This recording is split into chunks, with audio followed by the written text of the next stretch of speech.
Em 1942, o mundo estava em chamas. A Segunda Guerra Mundial havia alcançado o seu auge. Na Europa, a Alemanha nazista controlava quase todo o continente. Tropas de Hitler marchavam com confiança, acreditando que nada poderia detê-las. Paris havia caído, Varsóvia estava em ruínas, e as bandeiras com a suástica tremulavam orgulhosas de um império que parecia não ter fim. Mas no leste, uma cidade mudaria tudo.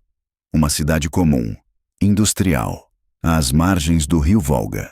Seu nome, Stalingrado. Hitler via em Stalingrado um símbolo.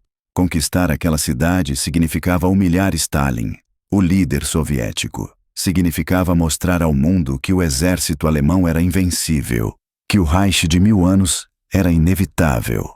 Em julho de 1942, ele ordenou que a 6ª e a 4ª Armadas marchassem rumo ao coração da União Soviética. O plano parecia simples: cercar, destruir e ocupar. Mas o que começou como uma ofensiva rápida se transformaria no maior desastre militar da história alemã. A cidade de Stalingrado não era bonita. Era cinza, industrial, coberta de fumaça e metal. Mas, para os soviéticos, era mais que uma cidade. Era um símbolo de resistência, o nome do próprio ditador estampado no mapa. Não podiam permitir que ela caísse. Quando as forças alemãs se aproximaram, civis foram convocados para ajudar.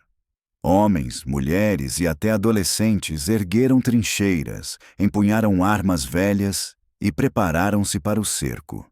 Em agosto de 1942, os bombardeiros alemães chegaram primeiro. Centenas de aviões despejaram toneladas de bombas sobre Stalingrado. A cidade virou um mar de fogo. Quase 40.000 civis morreram em poucos dias. As ruas foram transformadas em ruínas, e as ruínas viraram campos de batalha. Os alemães acreditavam que o pior já havia passado, mas o que viria depois seria um pesadelo. Quando as tropas tentaram avançar entre os escombros, descobriram que cada prédio, cada fábrica, cada ruína era defendida até o último homem. Os soviéticos lutavam com uma ferocidade que os alemães jamais haviam enfrentado. A luta não era mais entre exércitos. Era uma guerra de sombras, de emboscadas. Os combates corpo a corpo com facas, granadas e baionetas. Os soldados alemães chamavam aquilo de Rattenkrieg, a guerra dos ratos. Em cada esquina, um franco-atirador soviético esperava pacientemente.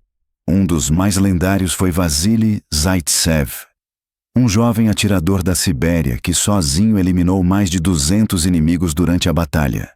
Sua habilidade virou lenda e símbolo da resistência russa. Enquanto isso, o general Friedrich Paulus, comandante da 6ª Armada, acreditava que a vitória estava próxima. Hitler lhe ordenara: tome Stalingrado, custe o que custar. E o custo foi imensurável. Os soviéticos, liderados por Chuikov, adotaram uma estratégia simples e brutal. Aproxime-se do inimigo. Eles lutavam tão perto das linhas alemãs que os bombardeiros inimigos não podiam atacar sem atingir seus próprios homens. Era uma guerra sem fronteiras claras, uma disputa por metros de terreno. Cada fábrica, cada armazém, cada prédio de apartamentos se tornou uma fortaleza. Havia batalhas que duravam dias por um único andar de um prédio. Um dos símbolos dessa resistência foi a chamada Casa de Pavlov, um prédio comum que um grupo de soldados soviéticos transformou em bastião. Por quase 2 meses, resistiram ao cerco de forças muito superiores, repelindo dezenas de ataques e transformando a construção em uma lenda viva. Enquanto o outono se transformava em inverno, a cidade virou um túmulo de concreto. O frio chegou de repente. O vento cortava a pele. O rio Volga começou a congelar e as temperaturas despencaram abaixo de 30 graus negativos. As tropas alemãs, que haviam sido projetadas para guerras curtas, não estavam preparadas. Sem roupas adequadas, sem combustível e sem suprimentos suficientes, Os homens começaram a morrer, não apenas por balas, mas por fome e congelamento. Do outro lado, os soviéticos também sofriam, mas Stalin ordenou: nenhum passo atrás. A Ordem 227, emitida em julho, proibia qualquer retirada.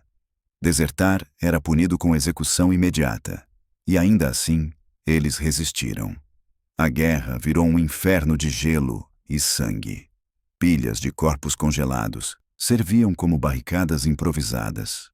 O cheiro da morte era constante, misturado à fumaça e ao ferro queimado.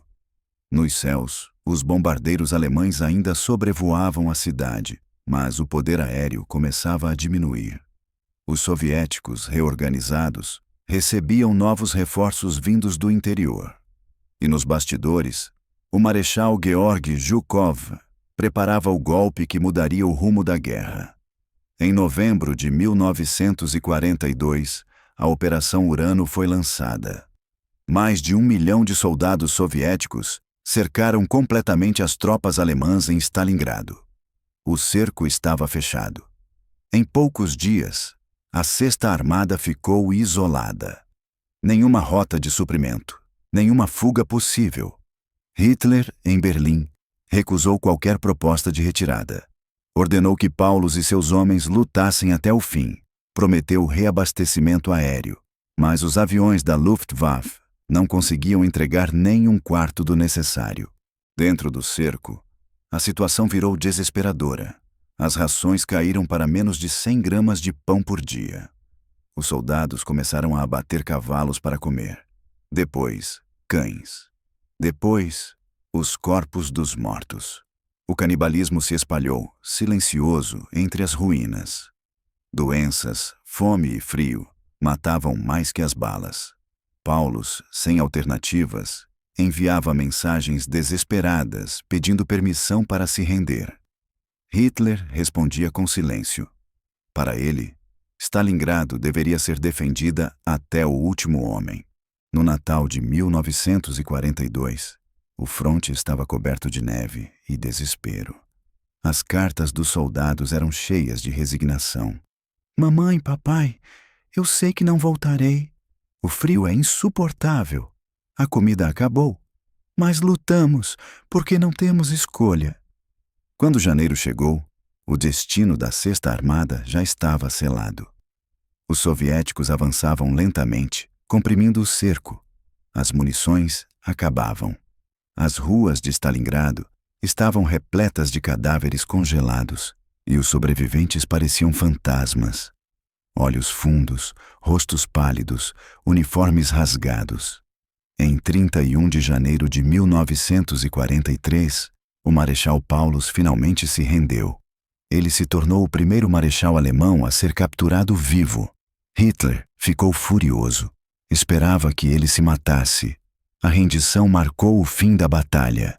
Dos mais de 300.000 soldados alemães que entraram em Stalingrado, apenas cerca de 90.000 sobreviveram para se render. Menos de 6.000 voltariam para casa após o cativeiro. As estimativas de mortos variam, mas acredita-se que mais de 2 milhões de pessoas, soldados e civis, tenham perdido a vida durante a Batalha de Stalingrado. A vitória soviética mudou o curso da guerra. A Alemanha jamais se recuperou completamente. A partir dali, o exército nazista começou a recuar. Stalingrado se tornou um símbolo de resistência, de sacrifício e de determinação. Quando as ruínas foram limpas e os corpos enterrados, a cidade permaneceu em silêncio. O vento que soprava pelo Volga carregava consigo o eco de gritos, tiros e orações esquecidas. Durante anos, veteranos soviéticos voltaram àquela terra sagrada para lembrar os companheiros que nunca voltaram. Alguns alemães também retornaram, décadas depois, para depositar flores no solo onde deixaram a juventude e a alma. Stalingrado não foi apenas uma batalha. Foi uma lição cruel sobre os limites da ambição humana. Foi ali que o Império Nazista começou a morrer. E foi ali que o mundo entendeu o preço da guerra moderna. Um preço pago com sangue, neve e silêncio. Hoje, Stalingrado tem outro nome, Volgogrado, mas, para a história, continuará sendo o lugar onde o destino da humanidade mudou de direção. E para os que ouviram o vento daquela cidade, o som do inferno congelado nunca foi esquecido.